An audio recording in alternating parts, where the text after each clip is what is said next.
शादात coat के थाना A section के हदूद कंबो मोहल्ला में वाक़ एक बंगले में चोरी की बहुत बड़ी वारदात। आबादगार रहनुमा गुलाम हुसैन मक्सी के घर से चोर 2.5 करोड़ की जेवरात और कैश रकम चोरी करके फरार हो गए।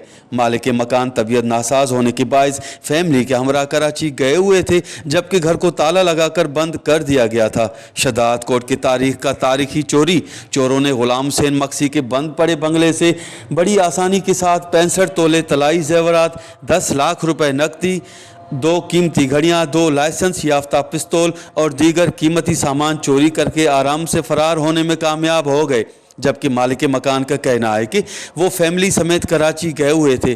पड़ोसी ने फ़ोन करके इतला दी। घर पहुंचकर देखा तो मकान के ताले टूटे हुए थे, सामान बिखरा पड़ा था। जबकि दूसरी जानिब पुलिस इंतज़ामिया का कहना है कि चोरी की वारदात की रिपोर्ट दर्ज कर ली है। CCTV कैमरों और फिंगरप्रिंट्स की मदद से मुल्ज़िमान की तलाश शुरू कर दी है। कैमरा टीम के साथ गुलाम अली ब्रावई, वश TV, शादात कोट।